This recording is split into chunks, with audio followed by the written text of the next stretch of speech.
Check. Hey, dang, my hair is wild. It's crazy. Hey,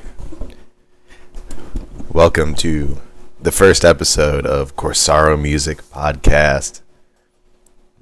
Getting it going. I'm starting it. This is day one. Day one. Full speed ahead. I quit my day job last week on Friday. I didn't quit it on Friday. I put in my 2 weeks, a couple weeks before that. And then Friday was my last day. If you stick around for more episodes of the podcast, you'll probably hear more of the story. I won't give everybody the backstory now, because this is just the intro, the first in the series. But I had a day job for a while during the pandemic. It was a rough pandemic. Talk about that in future episodes. But the pandemic was real rough for musicians, for everybody, but musicians also, speaking from my experience in the circle I'm in. Had to get a day job for a while to survive. Had to move a lot. But it really made me reevaluate how I was approaching my career, my music career, and what I really needed and wanted to do to get to the next level. So today is day one of level 2. Well, I say level 2. Level 2 of being an entrepreneur. I was always a sideman for a while, playing with other people, getting calls to play with people, and doing cool stuff. And I like being a sideman. It's a lot of fun. You're always doing something different, but it's easy. It's easy to sit around and wait to get calls. And if you get calls, it's you don't really have to do much other than play the gig to keep getting calls. But when the calls stop, you're shit out of luck, and there's nothing you can do. Then you got to start making the phone calls and writing the emails. So that's what this whole journey, my Corsaro music business, is going to be about. Taking my career into my own hands and not waiting for the calls. I want to be making the calls. So, episode 1 of the Corsaro Music Podcast is breaking the ice for the future of that, which over this last weekend actually happened. I'm really excited about this past weekend. We're going to talk a little bit about it. Started my solo project a few years ago. Well, I had the idea for my solo project a few years ago. Call it Gnarly Parker.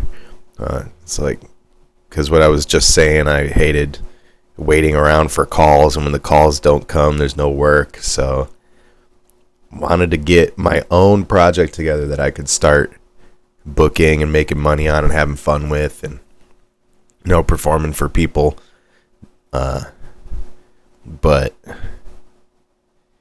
I was always too nervous to go out and do it. And this pandemic,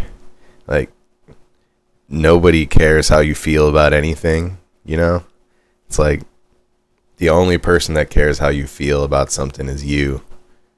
And until you realize that, no one's going to come around and give things to you because they think you're feeling a certain way. If you want something, you have to go out and take it. You can't worry about what other people think or say. You just have to do it. So for drummers, which I play a few different instruments, but drums is my main instrument. For drummers, it's way harder. Guitar players can play a solo guitar gig, There's a lot of different sounds you can make. You can get a crowd of people to listen to one person play guitar for hours, and that's fine. You can get a crowd of people to listen to a piano player play solo piano, or even sing and play piano. But nobody wants to listen to a drummer just play drums for hours, other than other drummers. Or if you're in a drum circle, but drum circles are kind of lame. Fight me. So yeah, I was trying to figure out a way to make this solo drum idea I had palatable and cool. There's a few drummers out there that are doing it. They're like Nate Wood. I mean, if you've never heard of Nate Wood, literally from another planet. I don't know about literally, but if you go check out Nate Wood, is insane. Hang on, let me put this on the screen. Try and do some on-the-fly editing. Nate Wood. Here we go. If you're watching the video, Nate Wood. Moving it around a little bit. Nate Wood, he's a monster. Hang on. Little coffee sip ASMR. Hang on. There we go. Yeah, Nate Wood does a solo project that's insane. He plays drums and bass and synthesizers and sings, and he's a monster. Other than him, and D'Anthony Parks. D'Anthony Parks is another killer who does the solo drum thing. But there's like less than 5 drummers, I think, doing. So unless you're homeless, playing on the side of the street with buckets, which I have been before and did before. It's more about that pandemic stories. But yeah, unless you're doing that, nobody wants to listen to a solo drummer. Unless it's cool. So I took a little bit of these ideas that Nate Wood was doing, D'Anthony Parks was doing, other guys like Josh Dion. I actually got a lesson from him. He was on tour with his group Paris Monster, and he came to town, and I hit him up, and I was like, hey, you teach lessons? I'll pay you to come over and give me a lesson. And he did. We talked, we shot the shit. I asked him about his setup and his rig and how he tours and what it was like preparing for all that. And the advice he gave me was like boiled down to like just buckle up, strap in, because you're going to be doing it. If you really want it, you're going to be doing it a while. So there's nothing else I can think that I want to do. So I dove in head first, right into the deep end. And that moment led me to this last weekend where everything that I wanted to achieve before the pandemic, once the pandemic hit, I was like, if I don't start now, I'm never going to do it. So I just stuck to my guns, stuck to my principles, decided on what I wanted, and went out to try and get it. And long story short, I got in touch with some people. I met some people, the comedy scene that's moving back, or that not moving back, but moving to Austin. I always imagined having like the old school variety shows, like where there's music and comedy and dancers and big events like TV talk shows. Comedians come on, the band plays the music when comedians come on. I just always imagined that being a part of my life. And this last Saturday, my buddy Trevor is a comedy show promoter and booker, puts shows together. He's been doing it for years and put shows together for some of my favorite comedians, and got in touch with him. We became buddies and asked him if I could play my solo set at one of his comedy shows. And we hooked it up. We made it happen. And this last Saturday, I got to play my set, like 30 or 45 minutes of original music that I wrote. The setup was a little weird. There was no sound guy, so like, luckily I've been playing so long and I've been in the business so long, like you never assume people will have what you need. It goes back to like, if you want something, you got to take it, you know, like assuming, everybody knows what assuming does. But when you show up to work or show up for an event and you just think someone else is going to take care of something for you, it never happens. So I had to bring everything I needed for my solo show, which I'll break down in future videos because it's pretty complicated. But brought everything I needed, set it up, found out that I wasn't going to be going through the house, so I had to run through my one little Mackie powered speaker, like a PA speaker. Luckily it didn't blow, but it smelled like it was about to blow. I've never smelled a speaker almost melt before. it was pretty wild, but the balance was good. I could hear it. I'll do a rundown of that project in a future video. I'll make a video about it, and eventually I'm gonna put up some performance footage. You can check it out on Instagram. That's where I'll post stuff first. But yeah, that speaker was gonna melt. Luckily, we made it, and I played the walk-on music for the comedians, going up and down. It was a great show. I didn't really play the show out, but it was my first gig with that configuration. So I had to work out the kinks. I was nervous. I didn't know what was going to happen. I didn't know if anything was going to break or not work. And it was like a 50-50. Like, everything went fine, but everything that I thought could have gone wrong was on the verge of collapsing. Like, if it could have gone wrong, it started to go wrong. And I caught every issue before it became a huge issue. So the whole gig was a ride. It was fun. Got my feet wet. I'm ready for the next one. That's the thing. I didn't really feel too amped up. I wasn't like full of energy, ready to go for the next one. Like, all I could do was think about the things I wanted to change for the next one. So I think that's a good sign, when you feel how much fun you had, but you're thinking about how to make it better. I think that's a good place to be. That's a good sign. So I'm glad that happened this weekend. And then that was Saturday. Sunday, I usually play at Mozart's on Sundays with Chloe Yahtzee. We've been doing that for a while. She's incredible, but she couldn't do it. She had some other gigs and was taking some time off for a couple months in the summer. So I got my buddy Elliot Liebman to come out and play. And it's the first gig we played in years, but the first gig he played since the pandemic. And he got a day gig too. We were talking a lot about our different situations, and it's crazy.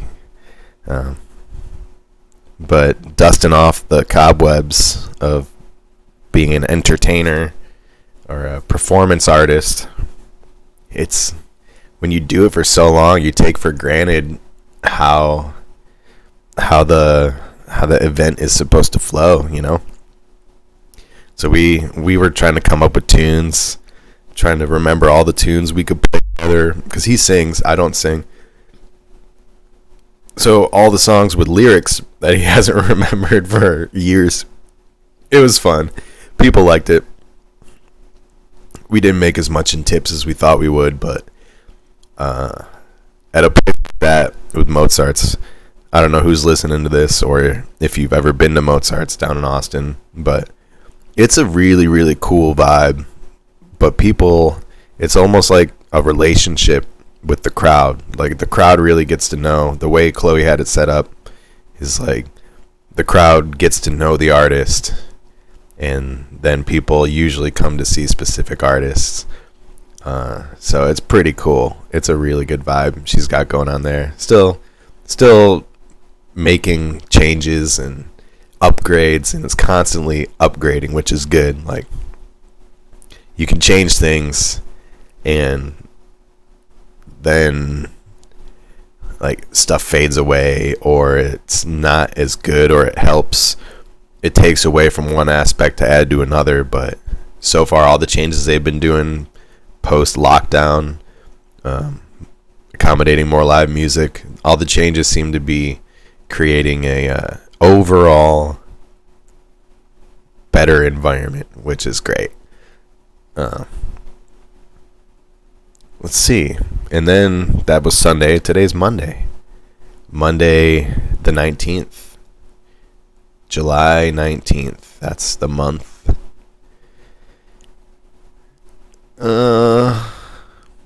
Yeah. I think that's about it. This is the very first episode of Corsaro Music Podcast, and that was the weekend that started it.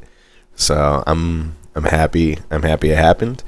If you're interested in finding more information about Corsaro music, the things I do and offer, check out my website. You can go to www.corsaromusic.com. I've got links to Patreon and Instagram and everything there. I have a blog on the website. I'm going to post all the podcast episodes up there along with other places. The mailing list, you can sign up for the mailing list because my only social media right now is Instagram, and I kind of only post that stuff there that's like that I really want to highlight.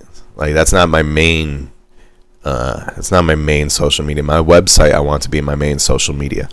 So I'm going to post blogs there. I'm going to write blogs. I'm going to post these podcast episodes. I have a lessons tab if you want to take lessons. You can get some more information there on how you want to take them. You can take them online. I teach off a practice pad online just because with drums, it's trying to talk into a mic while you're playing drums. It's not easy. But the practice pad, that's the great equalizer. So there's so much you can do on a pad that if you're a drummer and you don't own a practice pad, you need to get out. I'm just gonna be real. Get yourself a practice pad or go find a phone book or something. Like, you gotta jam. You gotta pad jam. There's tons of awesome practice pads out there you can get. And this one right here, you can see the coffee stain on it. Like, it's so good. It doubles as a coaster. I've had this since I was 14 years old. I'm 31 right now. So you buy it once and you never need another one. That's Vader. You can get a real feel. You can get an HQ. You can get Ludwig makes some cool ones. I've met Pat Petrillo before. Badass drummer, badass dude. He's got this practice pad.